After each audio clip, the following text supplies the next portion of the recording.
ভারত বনাম England test series শুরু হতে আর মাত্র দুদিন বাকি। সেই টেস্ট সিরিজ নিয়েই বেশ কিছু আপডেট রয়েছে, যেখানে নতুন নামকরণ হতে চলেছে ভারত এবং ইংল্যান্ড টেস্ট সিরিজের। যেটা আগে পটৌদি ট্রফি নাম ছিল, সেই নাম পরিবর্তন হতে চলেছে। অন্যদিকে বুমরা বলছে নাকি তাকে ক্যাপ্টেন্সি অফার দেওয়া হয়েছিল বিসিসিআইয়ের তরফ থেকে, বাট সে নিজে রিজেক্ট করে দিয়েছে ক্যাপ্টেন্সি অফার। কিন্তু কেন? এছাড়াও হর্ষিত রানা ভারতীয় টেস্ট স্কোয়াডে মেন টেস্ট স্কোয়াডে অফিসিয়ালি জয়েন করলো, কিন্তু কেন জয়েন করলো? কেকেআর কোটার জন্যই কি? তো এই সব কিছু নিয়েই এই ভিডিওতে আলোচনা করব। তো ভিডিওটা বেশ ইনফরমেটিভ হতে চলেছে, অবশ্যই শেষ পর্যন্ত দেখবে। আর এরকমই cricket related news, update, analysis ভিডিওর জন্য চ্যানেলটিকে সাবস্ক্রাইব করে নেবে।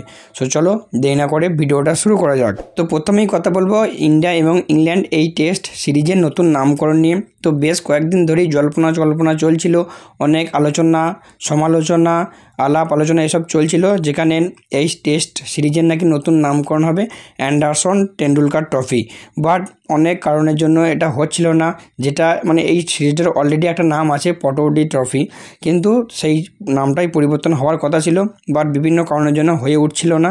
বাট ফাইনালি এখন এটা অফিসিয়াল যে ভারত এবং ইংল্যান্ড টেস্ট সিরিজের নতুন নামকরণ হতে চলেছে অ্যান্ডারসন টেন্ডুলকার ট্রফি। তো এই ট্রফির নামকরণ তো হচ্ছে, পাশাপাশি সচিন এই নামকরণ নিয়ে বা এই সিরিজ নিয়ে একটা ভালো উদারতার পরিচয় দিয়েছে, যেখানে সে বলেছে যে এই ট্রফির আগে নাম ছিল পটৌডি ট্রফি।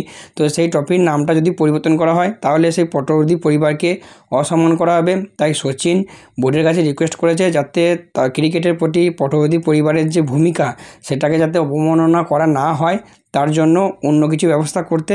এবং সেই জন্য যে ট্রফিটার নাম তো অ্যান্ডারসন টেন্ডুলকার ট্রফি থাকছে, এবং তারই সঙ্গে একটা মেডেল দেওয়া হবে উইনিং ক্যাপ্টেনকে, মানে সিরিজ উইনিং ক্যাপ্টেনকে একটা মেডেল দেওয়া হবে, যেই মেডেলটার নাম থাকবে মানে পটৌদির নামকরণ অনুসারে বা পটৌডি মেডেল হিসেবে নামকরণ থাকবে। তো এই যে ডিসিশনটা নেওয়া হয়েছে এটা সচিন নিজে থেকে বোর্ডের কাছে রিকোয়েস্ট করেছে এবং বোর্ডও এটা মেনে নিয়েছে। তো এই জন্যই হয়তো সচিনকে ক্রিকেটের ভগবানও বলা হয়, শুধুমাত্র শুধু ক্রিকেট মাঠের তার এই পারফরমেন্সের জন্য নয়, তার এই মানবিকতার জন্যও তাকে ভগবান কিন্তু বলা হয়। নেক্সট কথা বলবো হর্ষিত রানাকে নিয়ে। তো কয়েকদিন ধরেই শোনা যাচ্ছিল হর্ষিত রানাকে নাকি ইন্ডিয়া এ সিরিজ যে খেলছিল ইংল্যান্ড লায়ন্সের বিরুদ্ধে, তারপরে ইংল্যান্ডে থেকে যাওয়ার কথা বলা হয়েছে। বাট আজকে এটা অফিসিয়াল হয়ে গেছে যে হর্ষিত রানা অফিসিয়ালি ভারতীয় মেন স্কোয়াডে ফার্স্ট ম্যাচের জন্য মেন স্কোয়াডে কিন্তু জয়েন করেছে। কিন্তু কেন?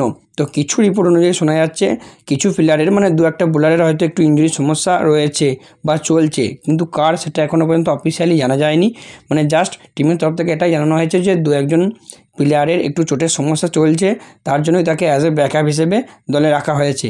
এবং তারপর থেকেই কিন্তু একটু সমালোচনাও চলছে সোশ্যাল মিডিয়া জুড়ে, নাকি সে নাকি কেকেআর কোটার জন্যই আবার চান্স পেল ভারতীয় দলে। যদি এখনও পর্যন্ত কেউ কিন্তু রুল আউট হয়ে যায়নি, তা সত্ত্বেও হর্ষিত রানা ভারতীয় দলে সুযোগ পেল মানে এক্সট্রা একজন প্লেয়ার হিসেবে। তো সেই জন্যই আগে আরও ট্রল চলছে যে কেকেআর কোটা, গৌতম গম্ভীরের ফেভারিট, এইসব নিয়ে। তো এই ব্যাপারটা নিয়ে তোমাদের কি মতামত অবশ্যই কিন্তু কমেন্টে জানিও। নেক্সট যে আপডেটটি সেটি হলো জসপ্রীত বুমরাকে নিয়ে এবং ভারতীয় টেস্ট ক্যাপ্টেন্সিকে নিয়ে। তো যখন কোহলির আগে যখন রোহিত রিটায়ারমেন্ট নিয়ে নিয়েছিল, তখন থেকেই আলোচনা চলছিল ভারতের পরবর্তী test captain, permanent test captain কে হবে, বুমরা নাকি শুভমান গিল। যেখানে কথার মধ্যেই মানে সবার মনে এটাই ছিল যে বুমরারই হওয়া দরকার, কারণ বুমরা অলরেডি ভাইস ক্যাপ্টেন ছিল, প্লাস বেশ কিছু টেস্টে রোহিতের অবর্তমানে ক্যাপ্টেন্সিও করেছে।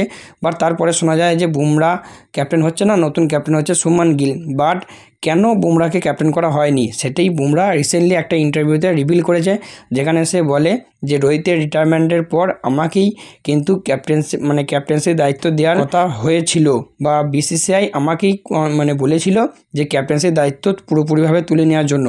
বাট রোহিত রিটায়ারমেন্ট নেওয়ার আগেই বুমরা টিমকে জানিয়েছিল যে সে কিন্তু ইংল্যান্ডের বিরুদ্ধে 5টা টেস্ট ম্যাচ খেলতে পারবে না তার ব্যাক ইঞ্জুরির সমস্যার জন্য। তাই রোহিতের রিটায়ারমেন্টের পর যখন তার কাছে বিসিসিআই কিন্তু তার কাছেই প্রথম ক্যাপ্টেন্সির অনুরোধটা নিয়ে গিয়েছিল, বা বিসিসিআই তাকেই কিন্তু ক্যাপ্টেন হিসেবে দেখতে চেয়েছিল পরবর্তী টেস্ট ক্যাপ্টেন হিসেবে।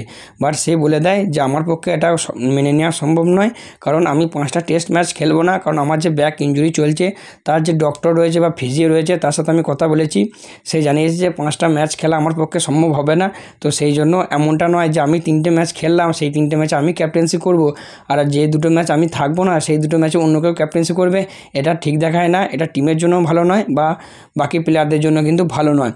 সেই জন্য বুমরা পুরো টিমের কথা ভেবে, মানে সে জানায় আর কি ইন্টারভিউতে, যে আমি পুরো টিমের কথা ভেবেই পুরোপুরি ক্যাপ্টেন্সির মানে যে রয়েছে, লিডারশিপ গ্রুপ রয়েছে, সেই লিডারশিপ গ্রুপ থেকেই পুরোপুরি সরে এসেছি এবং তার জন্যই কিন্তু শুভমান গিলকে ক্যাপ্টেন করা হয়েছে। তো অনেক দিন ধরেই অনেকের মনে চলছিল যে কেন বুমরা ক্যাপ্টেন্সি রোল থেকে সরে গেল, তার কোনো অফিসিয়াল স্টেটমেন্ট নেই। তো ফাইনালি তার অফিসিয়াল স্টেটমেন্ট তোমাদেরকে দিয়ে দিলাম। তো এই জন্যই বলি চ্যানেলটিকে অবশ্যই কিন্তু ফলো করো এবং সাবস্ক্রাইব করে রেখো। তো যাই হোক, আজকের ভিডিওটা এতটাই। ভিডিওটা ভালো লাগলে, নিউজগুলো ভালো লাগলে অবশ্যই একটা লাইক করে দিও। কোনো প্রশ্ন থাকলে কমেন্ট বক্সে করতে পারো, তার উত্তর দেওয়ার চেষ্টা করব। সো চলো, দেখা হচ্ছে পরবর্তী ভিডিওতে।